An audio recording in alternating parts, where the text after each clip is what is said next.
Hello, everyone. Welcome back to the DJ Sessions, virtual sessions, where we feature the best DJs, producers, and electronic music industry professionals from around the world. Right now, we are live in our virtual studios in Seattle, Washington, and coming in, I believe, all the way from Los Angeles. Is that where you're at, Endo? I am now in Ibiza, Oh, the you are in dance Ibiza. music That's right. That's right. Okay, because I knew you were out Ibiza. there, doing some stuff back in May. Did you move to Ibiza?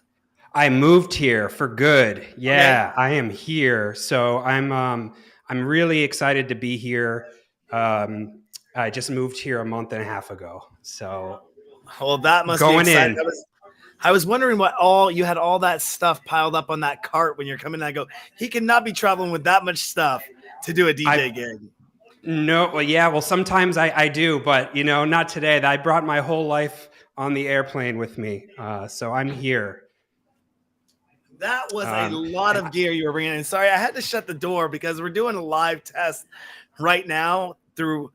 We just launched on Roku, Amazon Fire, Google Play, and Apple TV. And I went and turned it on in my bedroom to check the live stream, and I didn't realize the volume was so loud.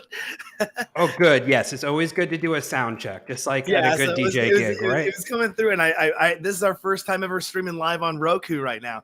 In addition to our Awesome. What's other up, Twitch Roku channel people? partner channels and all that fun stuff, but I mean, we got to jump into some awesome stuff here. I know we're chatting just a little bit before the show, but you do now the company name for this. Please help me out with this one. But you do artist relations For Native Instruments or Tractor and Isotope. And Isotope.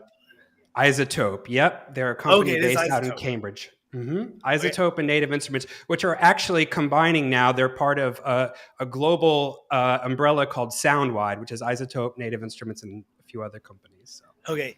And we're yeah, going to great. talk about that in a little bit because I went to your YouTube channel and was listening to this video you made. Even though it was 8 years ago, you were saying how you came in and you MIDI mapped, you didn't have any decks or anything, and you MIDI mapped this to be your controller for the system. I was like, that's pretty dope. But you're also a DJ instructor at Berkeley Online and a co-founder of MIDI Monsters. You just moved to Ibiza. So Staying busy. Yeah, yeah, it looks I'm going at least there. I'm at in the least it looks like place. you got your studio up and running. Yeah, I brought my setup. Normally, I got all the green screens and crazy fancy stuff, but yeah. So little by little, poco a poco, as they say here. Yeah. And now I know that we're gonna get into the music and all that fun stuff, but really was one of the first things that you did when you landed in Ibiza was to try the paella. That was the first thing, and I went to Utopia, this place in Santa Eulalia. It's mind blowing. Highly recommend it for everybody. I have not been there yet. We're looking forward to making IMS next year. Or yes, IMS. I say that right? Oh yeah, Yeah, good. IMS. IMS because we're going to start doing some circuit stuff, and our first kickoff is going to be ADE this year. We're super excited to get over to Europe and go to ADE. We've never been there. I've never been to Europe before. I've never been to ADE before, and then come back to the States and do Winter Music Conference, and then IMS and Sonar, and kind of start getting a little bit more internationally branded. And I can't wait to get out there to Ibiza. Awesome. You got all the bases covered, man. Those are the best parties that you can go to right there. So well done. And before you left to Ibiza, now do you say Ibiza like I do? But I everyone I say hear, Ibiza. you say Ibiza. Yeah, you just let it roll off your tongue, Ibiza. Ibiza. It's yeah. You don't need to overcomplicate it. Just let it roll off. That's it. Before you left, though, I did catch a set that I was listening to pre-show from the Synergy sessions at Club Metronome in BTV. Oh yeah. I had some energy. I'm getting ready to eat lunch and make some lunch, and I got fired up with that. Was that your last stateside set that you did? Yeah, that was the last set, and it was in Vermont, so it was my going away party with my hometown crew. It felt really special, and it was one of the first parties since the reopening as well. So everybody, there was just a vibe. It was great. Yeah. It definitely. Well, you brought the vibe. That was pretty awesome. I mean, your first you are your name Endo. I'm sure you get asked this a lot. Where did it come from? So Endo is just a nickname that I got in college. I was at UVM, and a bunch of my friends just started calling me Endo, maybe because it's short for my last name. But there's always a story. But and everyone just knew me as Endo. And when it came time to pick a DJ name, that's what I chose. Yeah, I'll tell Because you the rest offline. because I mean, obviously Mike Henderson is what you go by in day to day. But now when you're doing classes or everything, or your students, are they like, yo, Endo, what's up? Or is that Mike, what's up? Or is it Mr. Henderson? Yeah, about like half of people call me Endo and half the people call me Mike. So, I go with both. The DJ crew, like the MIDI mapping crew, they all know me as Endo, my students. But it's half and half. Yeah. And now on top of all that, artist relations, tractor specialist, DJ instructor, co-founder, you also find time to do private lessons for people.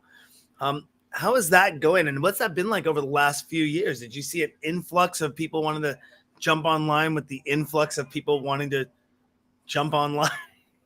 Jumping on? Yeah, it's amazing. I mean, so I'm doing sessions with people all over the world, and they all just kind of come to me for their own special thing. Usually it's like they have a goal, like I want to map this controller to do these things. And we'll just get on Zoom. I'll take over their screen if I have to, and and teach them whatever they need or get their goals accomplished. So it's a lot of fun, and I've done some really cool mappings with a lot of people. So and yeah, it's really good. Go ahead. Oh, I was gonna say, when I was a kid in the '80s, MIDI was a brand new word to music. It was a lot of analog, and my father had financed a studio for my brothers, and got him a synthesizer, got him some rack mount stuff, and they didn't really like to read books. They wanted to just dive into the gear and play with it and touch nut buttons and knobs and do this. And I'd be like this 8-year-old kid reading this manual, going, "Hey, let me watch it. Look what I can do here. And when you hit this, it's going to do this." And they're like, yeah, it's exciting, right?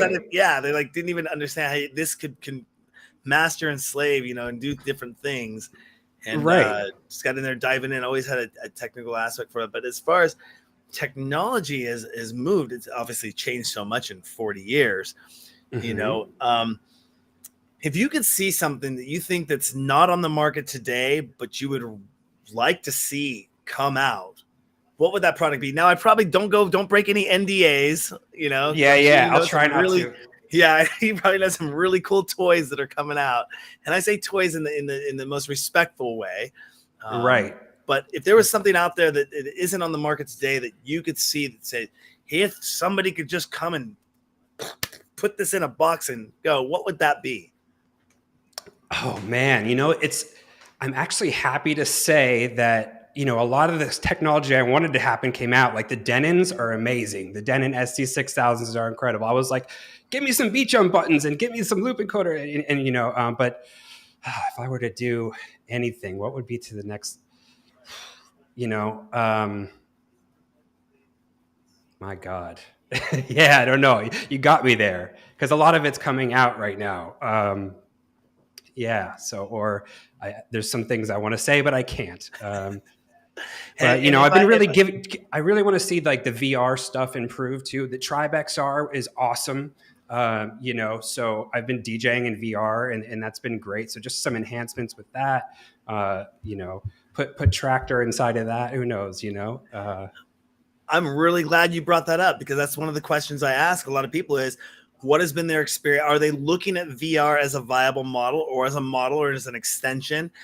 We just launched 2 virtual VR nightclubs in Altspace.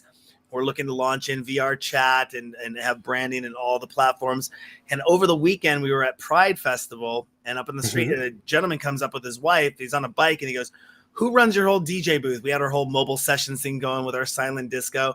He says, "We're looking for DJs to play in the metaverse in our crypto, we're going to talk a little bit more about it." I only had like 2 minutes to talk to him, but we're super excited to see where I see that is where websites were in 1995, where podcasting was in 2005-ish, with video podcasting, with live streaming coming up in 2007, 2009. I've always been one to adapt new technologies in and bring entertainment into that. So when I got my first Mhm. Oculus last year. What do you Um, think? oh well, first of all, my friend was telling me to get one and said it'll be the best $300 you'll ever spend. Hmm. Within 2 days of getting my Oculus, I went to the store and I bought my mom and my dad one. Nice. And then we were talking all summer long about putting up a nightclub, and we weren't sure where we were going to deploy to. Was it going to be alt space or VR chat, or where do you go to? And then I found a dev build. It's really, really kick-ass nightclub. We're super excited about it. We have two of them because I won't go into why we have two of them, but it's a back-end logistics thing. But Yep. basically, I found a developer who hit me up online. I posted some messages out there, and she was like, "Are you still looking for a dev?" And I'm like, "Yes." And I showed her my build, and because I didn't know anything. That's about as far as I got. Was I don't want to know this stuff. There's Yep. just knowing Unity Right. and getting into It's Unity scary. is it's way more than Photoshop or Final Cut Pro or anything like that. So Right. she took our build and said, "I know this build and I can get it up for you." And within 24 hours, my nightclub was in alt space, and I was like, "Yes!" And I have a call with her tomorrow now to go and where I say she laid the Sweet. foundation and built the building or got the building up. It's Yeah. my job to go, put all the artwork and the aesthetics in, but I'm just going to hire her to do it all for me. She's awesome. Vanessa with Destiny VR is Hats just off. Yeah. That's it's just awesome. Yeah, it's we're so super excited in there. We got our live stream set up, we got our players set up, and but yeah, VR. You nice. were talking about VR, and I know Tribe, and how Tribe is of the Pioneer gear, and seeing Right. what other companies might do something like that. I have not actually experienced Tribe yet. I don't know how to DJ, by the way. So I'm wondering if Right. maybe I should start learning how to You sound DJ. like you know your stuff, man. Jeez. I kind of have surrounded myself around DJs for 30 years. Been doing this show for Nice. 12 years and talked to a lot of people like you. So, Awesome, man. Yeah, I mean, you're speaking the language. But VR. There's this company, and oh my God, what is it? Why am I blanking on this name right now? Well, there's Tribe XR. God, Jeez, I need to look this up now. it's okay. um, VR. Oh, Red. Okay, Red Pill VR. This is a company you should keep your eyes on. So they're making virtual worlds, and they're insane. I've seen them. My good friend Ben Segrin, who runs District, they have an office in LA, and they're building these virtual worlds where the DJs are performing in the virtual worlds, but they actually have like sensors on their hands. So they're controlling the DJ equipment in real life, but it's being translated to this VR world. So people can jump in. I mean, the worlds are crazy. It's like Alice in Wonderland. Like you walk in, you can bounce off the mushrooms and fly through space. And they have like VIP booths, like where you can like look down on the DJ. It's wild, So I think that is going to be cool. But they have, the whole metaverse thing. It's being built, right? But I think they're way ahead of a lot of people on this. So you Now, should see their now, office. and speaking about something like Red Pill, here's the one thing that I'm curious about the drawback on when it comes to VR. You have your Oculus headset.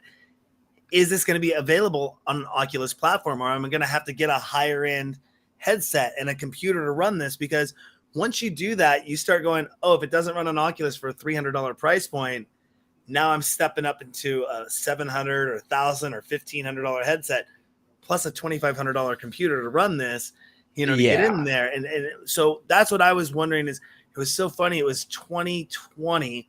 I was having a discussion about VR, just barely scratching the surface. Hadn't even looked at getting an Oculus yet. And I said, when the price point comes down to be that Right. Atari or that Nintendo level, kind of everyone's going to get one. And who's going to capture that market? I'm wondering, is Meta going to come in and be that driving force to say, here we go, and here's our platform, and will it work with Red Pill? Or I guess I could probably side quest into it. It'll work with it eventually. It doesn't Yeah. yet, but I'm pretty sure it will. I think they might even be beta testing it. So we're, Well, I am signing up right now with them to to get a yeah, beta test. exactly. Awesome. Yeah, it's wild, man. I'm excited for that. I mean, they make avatars for DJs, but they're like $40,000, and they just have like hundreds of cameras around you, like doing your avatar. But yeah, it's next level. But the tribe stuff is also super cool. I've just been messing around with that, and you get 4 Pioneer CDJ 3000s with a DJM 900, and it's like $10,000 worth of equipment for $200 headset. It's pretty cool. I don't want us to all become people just like batteries with our headsets on, but it's fun. I talk with people about this frequently, and we do silent disco events, and a lot of people that are, when I say are the old school nature, or people that might say using a sync button is not DJing, they say silent disco is not an event that I'd like to go to because I can't feel the music. And I say, well, you're comparing two separate entities. And I don't think VR is here to replace in-world experiences in any way, shape, or form. It should be looked at even just as now as an accompaniment or branding that you can grow. Just like somebody says, oh, I'm a DJ, I play in nightclubs, I don't want a Facebook account, or I don't want an Instagram account, or I don't want a Twitter account, or I don't want a TikTok account. Okay, that's great, but you are limiting your exposure, you're limiting your potential, your growth, that people might, your discovery. And if you're limiting your discovery, and all of a sudden people are going to start using that, and you're going to be undiscoverable and unmarketable and not have anything going. It doesn't matter how great you are. Right. You got to be active. You got to be active and be doing that. And I've seen a lot of people not take advantage of that, and they get trapped, and a lot of newer people just completely surpass them. So that's why, my messaging is to a lot of DJs out there, go set up something in VR. You don't even need a headset. In Altspace, you can create online on your desktop, VR chat on your desktop. But at least if you go grab your little piece of footprint of land, I don't know. I don't know how old you are. Did I see here 40. You're 40? Yeah. I'm 48. So you might remember something called Second Life. Oh God, that scared me. Yeah. I was pretty heavy into Second Life, and I think 07 to 09. Wow. And what we wanted to do there. And now the goggles weren't there. The face was there, but it was all 2D. But even in that realm, we wanted to create an ITV footprint of having something there where people could go watch our shows just to say we're over there too. And how important that's going to be from a branding aspect. I'm sure that Native Instrument, that your companies have to be looking at putting something in the metaverse for people to come in and play with. I would love that. I mean, imagine having a machine in Tribe XR or something like that. I would love to see stuff like that. Yeah. So, we can only dream and hope, but I mean, there's going to be a lot of cool stuff. And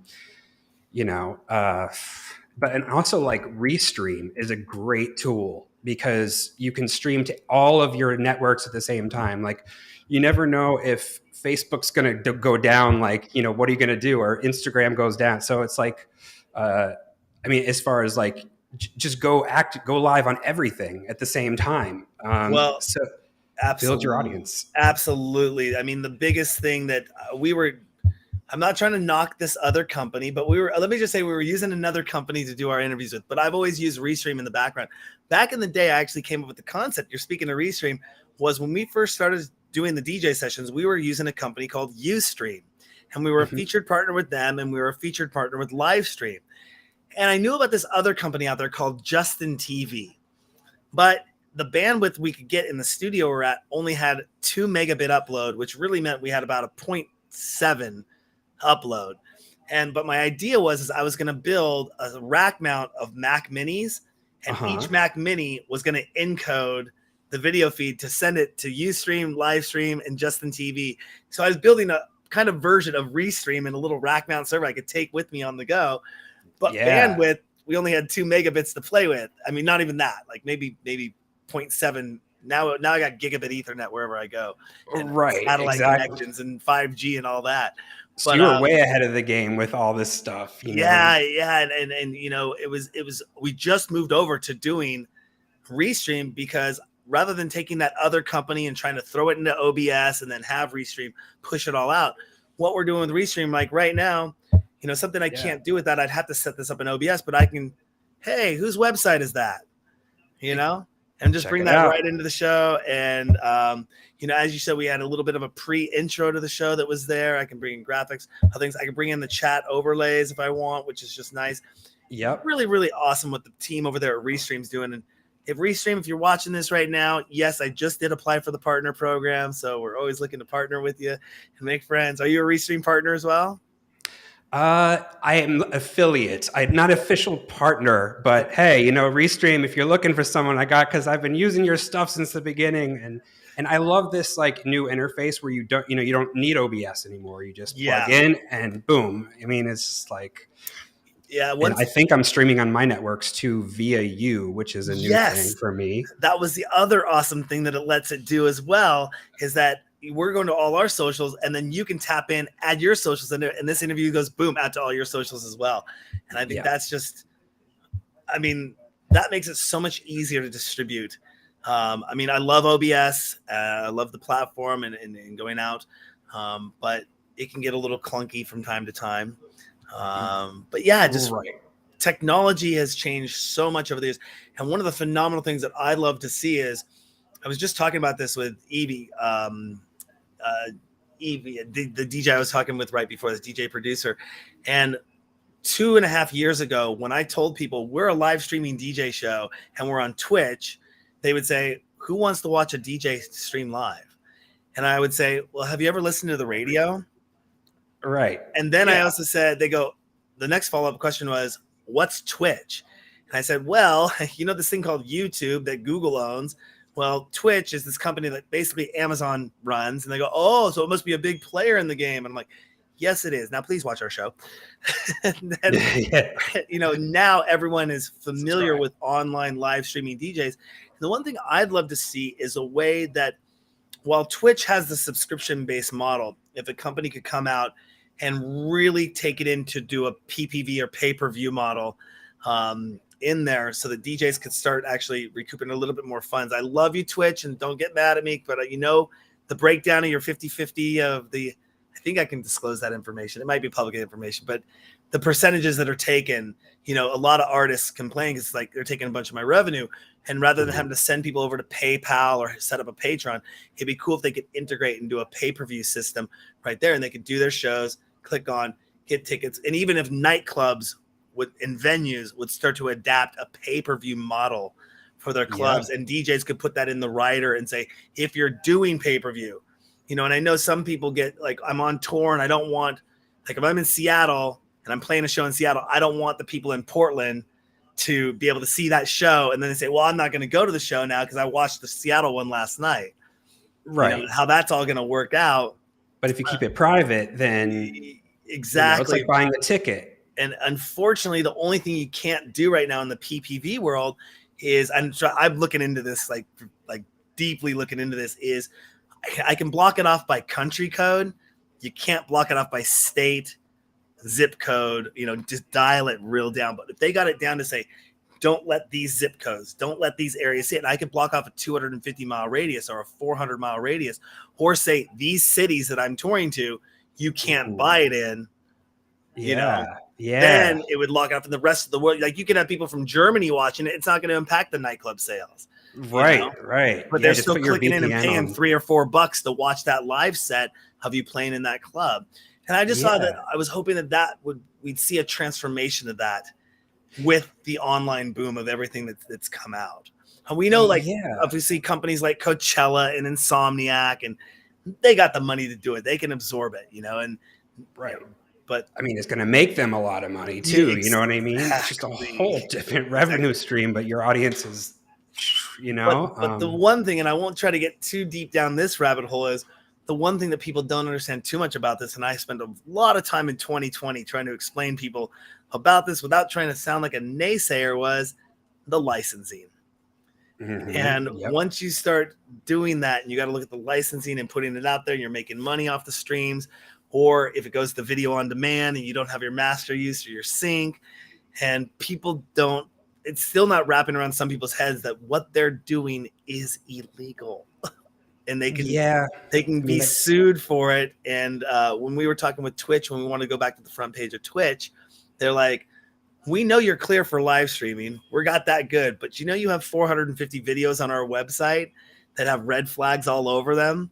Yeah. And while we won't do anything because it's not really our responsibility, those people can come after you. And then they can come after you for all the other videos you have on your website as well. The other 1,300 videos you got there. And I'm like, So when everyone was jumping online and then my phone's ringing off the hook, how do we get around this? I'm figuring out our licensing situation on the back end, putting all this stuff together.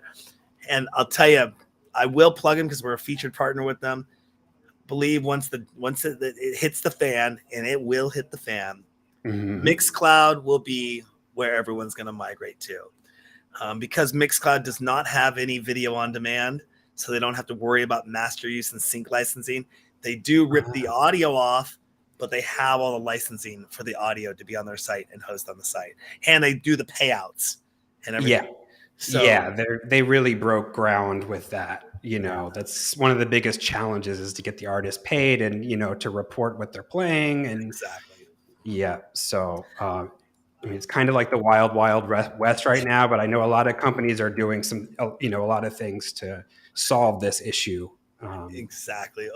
And with what happened in the EU in 2019, I'm not trying to get too down this rabbit hole because we want to get back to the music and talk about ENDO stuff. But, the EU just removed the safe harbor clause from their copyright. So now companies are held liable if any copywritten music gets put up there, and the people can go directly after the company. So they've gone into what's called active monitoring, which you see Facebook and YouTube doing. You're playing something and all of a sudden it says, you don't have the rights to this. We're taking you down. Cut off. You're cut off, and Facebook and police. Unfortunately, Twitch has softly mentioned that they're testing active monitoring and doing active monitoring. So well, hopefully they can, figure it out. I mean, they had some great Twitch streams over the pandemic. I think that saved a lot of us. So, Yeah, it was amazing to see everyone jump online and go online and watch that growth happen in an industry that I had been doing so for so many years, saying, everyone, this is going to be the future, and watching the whole world jump on. It was amazing. Right. But speaking about electronic music, though, as a whole, and the politics that kind of go on, I mean, that's some back end stuff that we're talking about. Copyright, that's the companies and the labels. They got to figure out that. But in electronic music, do you feel there's too much politics that go on in electronic music, in the electronic music world? Of course. I mean, the politics of dancing. It's like, I know that song. There's a song called, I didn't know there was a song. It's an 80s song. I'll pull it up. While you're talking, I'll pull it up. Okay, there we go. I want to hear that. I might have to remix this song here. So, I mean, there's a lot of politics involved with bookings, especially, I think, it's like with agents, like you got to book this artist to book that artist. I mean, of course, there's a lot of politics going on. A lot of people, like, you book me, I book you, there's that whole thing going on. And just, there's a lot of egos and stuff. But honestly, there's going to be politics with anything. And I think that our industry is really a good model for other industries, because we all, for the most part, work together. It's a great community. And, DJs out there, and going with the showmanship of the entire production of show, do you think DJs should focus more on quality of music and performance instead of image and outfits? Absolutely. I mean, that should be number one. Find the best music, play high quality music. A lot of DJs are still playing MP3s. I don't know why. So get the best quality music and just find your sound, find those songs that, speak to your soul, that you want to tell a story with. That should be the focus. Spend, I don't know, 30 hours a week digging through Beatport. This is the things that we have to do. And the social media stuff is a real pain in the butt. Like, I wish we didn't even have to do it.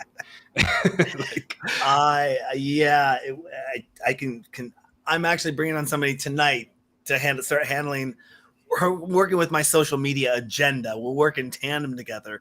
But, it might be different because, you are an artist yourself, and a lot of what has to come from you is personal, whereas the DJ sessions, we're a brand and we're sharing what we're doing. It's not so much Darren Bruce, hey, I ate pasta today on the DJ sessions, or I ate some paella today on the DJ side. Although I am a huge foodie, I am a huge foodie. If you go to our TikToks, you'll see all nothing but foodie videos right now of me cooking in the kitchen. But nice. I mean, it's not so much the Darren Bruce show as it is the DJ Sessions brand. And here's a new news story. Here's something coming out. So it's still your company, but you know, company. You got to do it. Yeah. You know, I mean, that's marketing, right? I mean, exactly. And by the way, I do want to take a quick pause right now because I did find that song for you. You might recognize it. I don't know if it's going to come through on the microphone very well. It was by the group called Reflex. And the song is called The Politics of Dancing. It was actually used in the Atomic Blonde soundtrack. You seen that movie? No. I think it was what's her name? Come on, Darren. I'll figure out her name in a second. Let's see if I can let's see if I can cue this up. How this sounds like. In the background a bit, but there we go.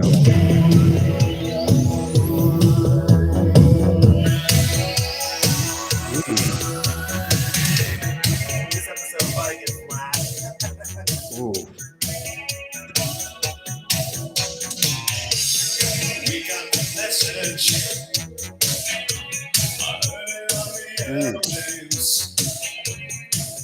I can hear this being played at like DC 10.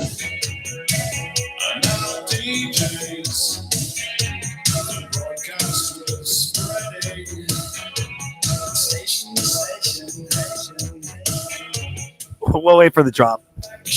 Yeah.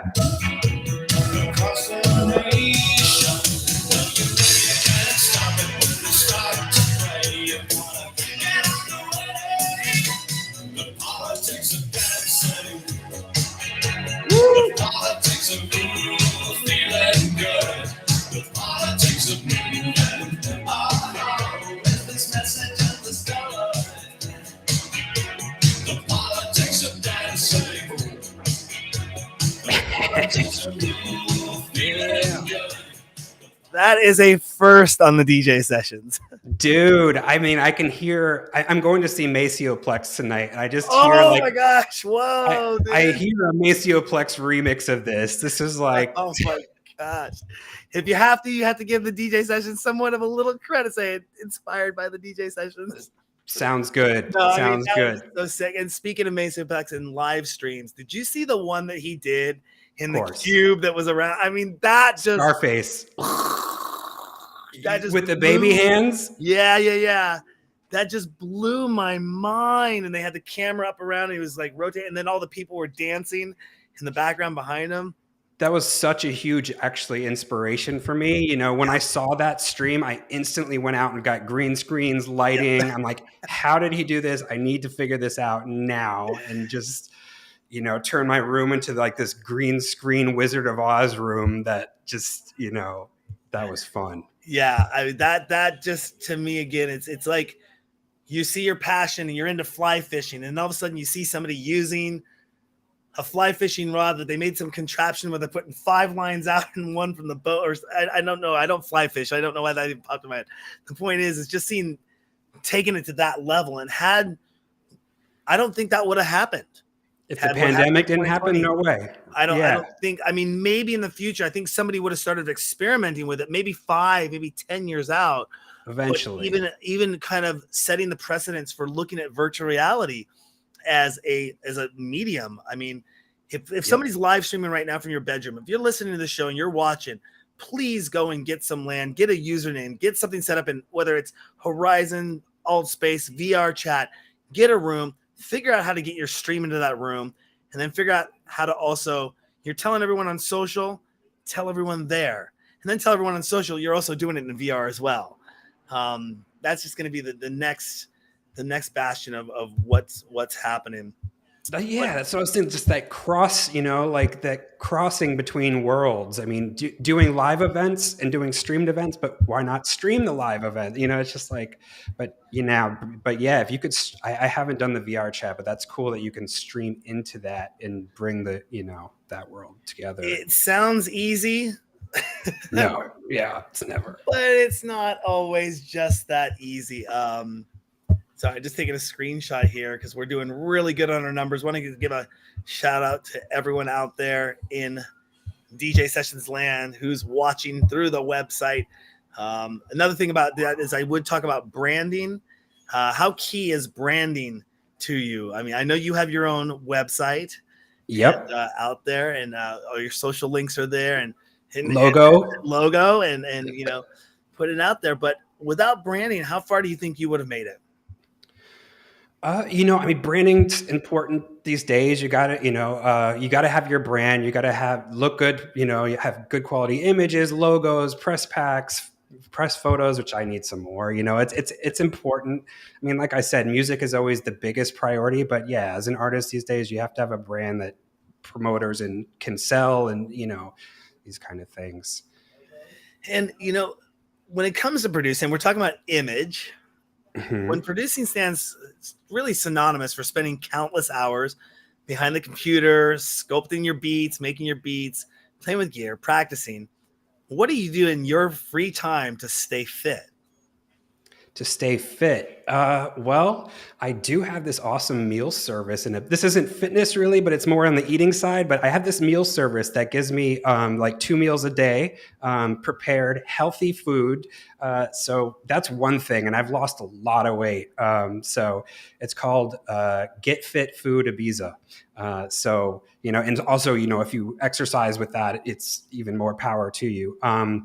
Lately I've just been working way too much, so I should be working out more, but I have been going on a lot of hikes and stuff like that, and beaches, so that's something. Bike rides, I have an electric bike out here, so I've been riding that around the island, but I don't pedal much. How I'm sure you've also heard the buzzword, and this came out a couple years ago too, was Tulum. What does Tulum mean to you?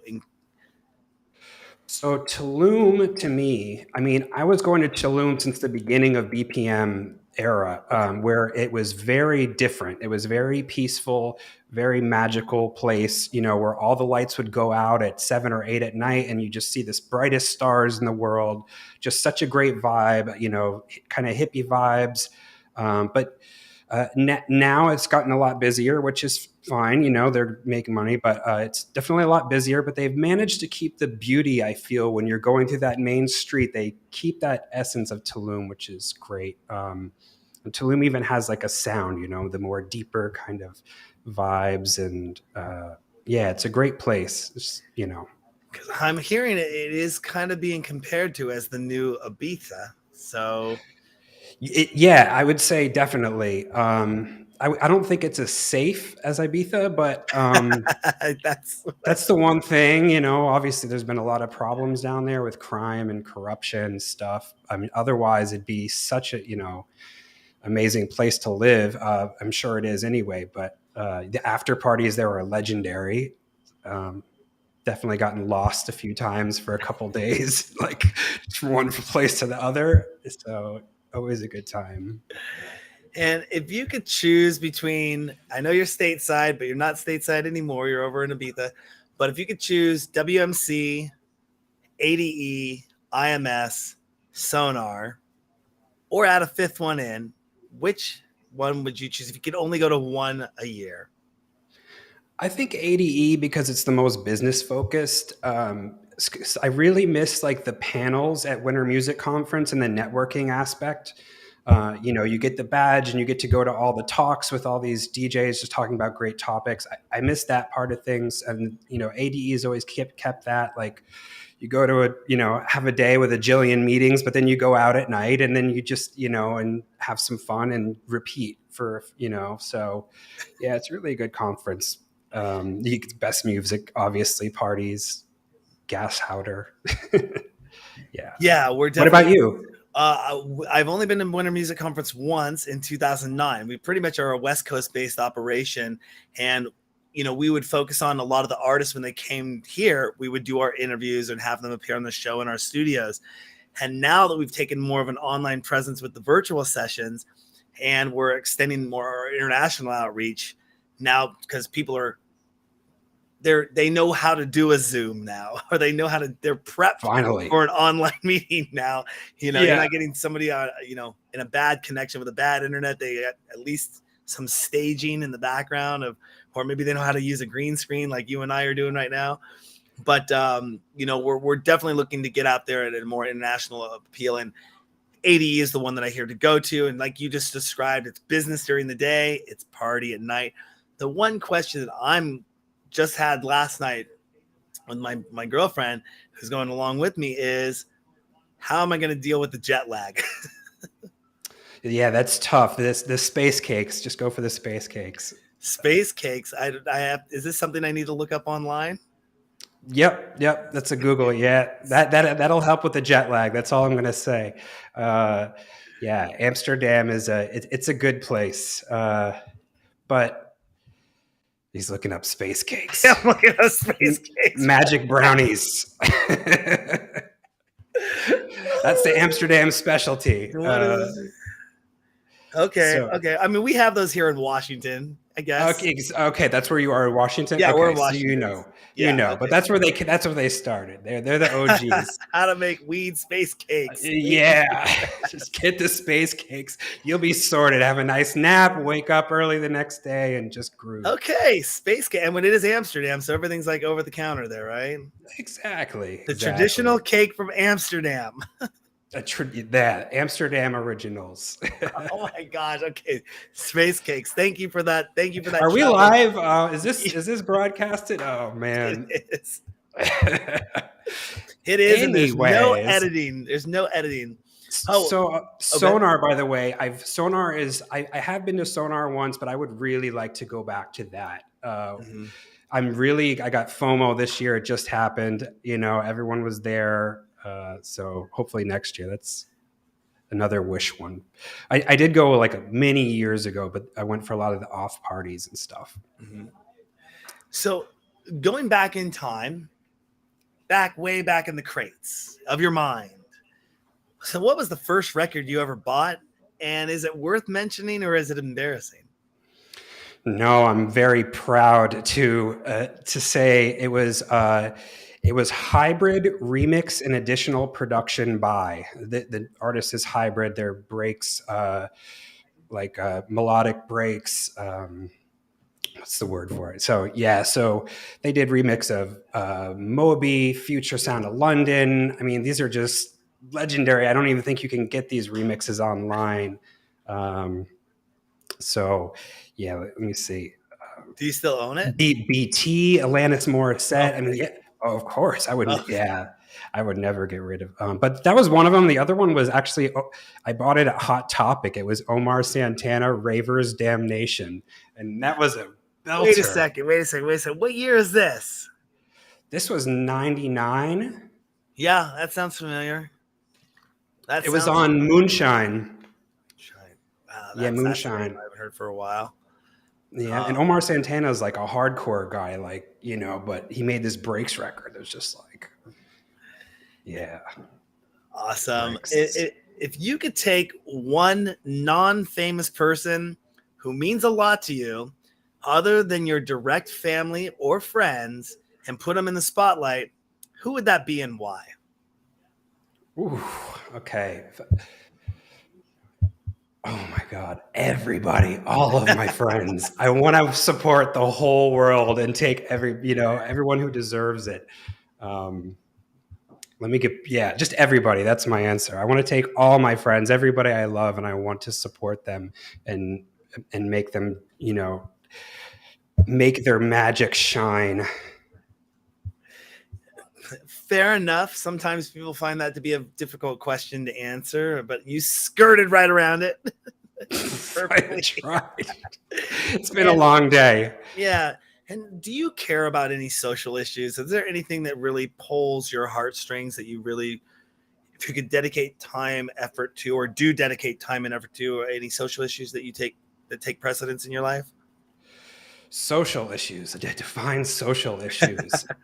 Social media. Geez. Oh, I mean, current world events, things that are going the on. Russia thing, man. The Russia war right now has really been like bothering me. The unprovoked attack on Ukraine just to take this piece of land off the earth, and they're just killing so many innocent people, and for what? You know what I mean? It's terrible. So I don't usually like talking about this, but today they bombed a mall with 1,000 people in it. And, you know, for what? You know, this is just war, F war, you know, like, so yeah, that's one thing. I mean, and not many people even really know what's going on out there and the evils and the terrorism that is happening and the inhumanity.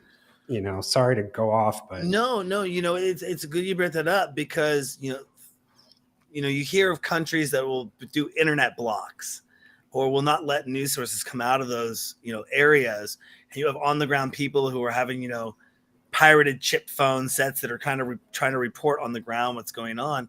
And, without technology, you think what kind of atrocities were happening in the past that we didn't have access to or couldn't find out about, or didn't know about. So, being able to shed light, and being able to hold people accountable for what's truly going on, I think is a huge topic. And, music can be used to bring awareness to these kind of things. I mean, people that are very popular can have a platform and stand up on a stage and say, hey, this is what's going on. This is what's happening. And if you aren't, take a look into this and go there. They can be a very huge voice of reason to influence the masses. And, it's interesting that you don't see more artists getting onto that bandwagon in a sense and using their influence to change things or to motivate change or drive change. Some do, but music can be such a thing, especially electronic music can be something that can bring so many people together in a way where to me, when I hear an electronic music song, I'm hearing it the same way this other person's hearing it. On the chance that there may be vocals, if you took a pop song or a rock song and there's a specific story that's being told, that may not translate well into Japanese, Chinese, French, German, Spanish, Portuguese, whatever it is. Those lyrics have to be translated out, and then do they get the real meaning of the song? Whereas electronic music, when it's almost an instrumental type of track, it's the same. Yeah, it's the global language. The same globally. I think aliens could even come in and probably be like, okay, we get that track. Yeah. They could understand it from a mathematical or I'm a little bit of a sci-fi person, but my point that I'm trying to get is that music can really bring people together and heal and collaborate. It'd be awesome to see more awareness to things that are going on in the world being brought to the main stage, in that way. And the power they have we were talking about social media earlier, to tap a couple buttons and send and say, here you go. Raise hundreds of thousands of dollars to help support, rebuilding these people's lives. Exactly. So all the artists out there have such a platform to communicate this stuff. So I would like to see more people, really putting this out there. Nastya has been, but she's from Ukraine. She's been very vocal about, raising awareness as to what's going on. There's organizations out there that are helping raise money. So I could send you guys a link of some really good resources. Absolutely. And what's been the best piece of advice you've been given when it comes to your career in the electronic music industry? The best piece of advice.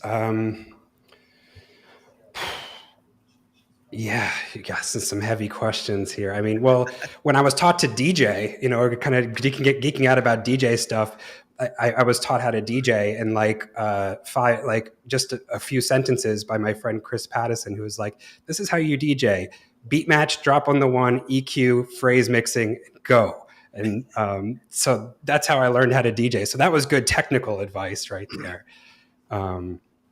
But there's been a lot of career advice. Yeah, I don't know. That's one thing I'll share. And if you could give advice on a piece of gear that you think, if I already have my CDJs in place and whatever I'm using, whether it's Denon, Pioneer, whatever it's down the line, if you could think of one piece of gear that you would say would be something you think a DJ should put in their arsenal or use to have to play with, what would that piece of gear be and why? Does it have to be hardware or can it be software? Either. Okay. Well, mixed in key is a very good thing that everyone should have. Okay. Yes, mixed in Okay. key. But the Denon SC6000s are incredible. Incredible piece of gear, really future thinking. But another software I think everyone should have is this program called One Tagger. One tagger. It's called One Tagger. It used to be called Beatport Tagger, but now it's called One Tagger. And what it does is it writes in all the metadata that's missing in your songs, and it actually will scan Beatport's whole like collection and find all the metadata, artist title, label, genre, album artwork, release date, and it actually writes it into your file. So like if your collection's a mess, your music collection's a mess, I ran 10,000 songs through it, and the next morning I had all the labels, the genres, I had the release date for every single song. If you're like playing hip hop and rock, it will scan Discogs. It can get the information from Discogs or Beat Source, but I liked Beatport because the release dates were accurate, and that was so. Will it do iTunes? It writes it into iTunes. It updates all your iTunes tags. So, you could do your whole music collection. And then the next day, as soon as you play the song in iTunes, it will refresh with all that information. And then, but if you want to just do your whole collection, this is a little trick. You just do Apple A to select all the tracks in iTunes, Apple I to go to the info window, and then just type a space in the composer window, like the composer field, and it'll update all 10,000 tracks in like a couple minutes, and then refresh all the tags. So then it'll be like magic. And this does it do it by analyzing the waveforms of the song? No. It looks at the existing metadata of the song. Oh, okay. And it matches that to Beatport's collection, and then it's really good. So if I have a track that says track 12 in iTunes, it ain't gonna do anything, is it? No, not yet. Yeah, let's maybe one day put it on our wish list. On the fly. Well, we just got to mix Shazam with that program and mush them together, and then there we go. And then every DJ at the club will know my set list before I play. Yeah. Well, I'm not a DJ, but when we play. Is there anything else you want to let our DJ Sessions fans know about? We talked about a lot of stuff. I know we didn't get to touch much on Berkeley Online or MIDI Monsters. Would you like to shout out and tell us about Berkeley Online and MIDI Monsters? Yeah, there's so many things going on right now. So Berkeley Online, I have a class called Learn to DJ with Traktor. It's an online class, a 12-week course, where I grade your assignments, and and it's just everything about DJing and everything about Traktor, start to finish, but in such an organized way. So definitely check that out. I think today is the last day for enrollments for this class, but maybe next semester, Learn to DJ with Traktor. And MIDI Monsters is my company where we have where I'm doing mappings for all kinds of different controllers like CDJs, X1s, F1s. And I'm working on some new mappings right now I'm working on the Denon SC6000 mapping, as well as some machine mappings. So definitely keep an eye out for that. And another thing is the Hub, Ibiza, is my new baby that I'm going to be working on with Sasha, Mick Wilson, and Sam Dean and Kelly, all this whole crew from Ibiza. And the Hub is like the best working place in Ibiza. So people go there it's like a WeWork in paradise, but there's going to be an awesome studio there that artists are renting. And so we're going to be doing master classes, retreats, and all kinds of stuff. Did you happen to catch a picture of Swedish House Mafia's Coachella 2022 deck setup? I helped with that. Yeah. Oh my gosh, dude. I was thinking about that when you were telling me. I'm like, I remember seeing a picture. I'm going to see him here in Seattle in a few months. And I saw somebody post that online, and I was like, it's insane. The mother of all decks is what it's called. The MOAD. Mother of all decks. Yep. Yeah, it's a spaceship. Wow, that is, yeah. I mean, is it modular, I take it, or is it like how? You got to see the pictures of the behind the scenes. So they have, they have the CDJs, Traktor X1s, Traktor Control F1s, machine. Everything's built into it. It's like this gigantic white DJ booth, but they also use Oya Ida cables, the Japanese cables. So they have super high end USB, XLR, RCA cables, just all built in, and like computers, like different screens. I think that was the prototype. I think they might build it out. I don't know. But yeah, it's pretty crazy. Yeah, it was just like crazy. So you actually helped on that. That's awesome. I mean, help get the gear. Yeah. Help get the yeah, but I mean, it's just that is super. It almost reminds me of something that I would see in a Daft Punk video, but in the animation of Daft Punk 555. You know, like what they would be playing on in space. You know, like that's just amazing. But Swedish got it first in real life. Yeah, that was a pretty badass DJ booth, if I must say so. Could have used an extra computer screen, but I mean, are those real? Are those real? Those aren't reel to reels. There are those turntables or reel to reels? I'm seeing the reel to reels. I think those are. I don't know if those are reel to reels, but I think it's just part of the design. I wish I could zoom this image into a screenshot right now. I could kind of. I think you can if you go share screen. I will try this first time. Let's go share screen. Let's see if we can pull this up. Where am I at? I'm on this screen here. Yep, there we go. Share screen too. Oh, please update system. Oh, update your system preferences. Restart your computer. I'm gonna restart my screen. Whatever. It's okay. I can hold it down. I can tell some jokes while you restart the computer if you want. Yeah, it's all good. We'll get it next time because we're going to be following up with you, staying in touch with you. Is there anything you want to let our DJ Sessions fans know before we let you get going? No, just I hope you all have a good week and go dig through the crates, find some good music, tell some stories, put those mixes out, and rock the house. Well, it was a pleasure having you on the show, coming in halfway around the world from your new home in Ibiza.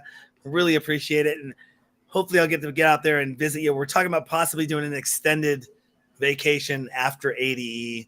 I don't know what winter in Ibiza is like, but I'm sure it's still kind of warm and beautiful and amazing.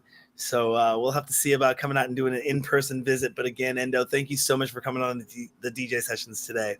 Great. Thank you, Darren. Thanks for having me. You're welcome. Out, everybody. Oh, where can people find out more information about you? DJENDO.com. Boom. There we go. Awesome. Thank you for that. Man. And on that note, don't forget to go to our website, thedjsessions.com. Find us on TikTok, Instagram, Twitter, Meta.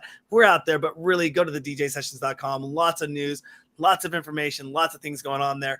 And we're just, like I said, announcing that we're going to be on Roku, Fire TV, Google Play, and Apple TV. We're actually streaming live on Roku right now for the first time. Super excited about that. But thedjsessions.com is where you can find out all our news and events and what's going on. For the virtual sessions, I'm Darren. That's Endo coming to you. He's coming from Ibiza. I'm coming from Seattle, Washington for the virtual sessions. And remember, on the DJ sessions, the music never stops. Music first.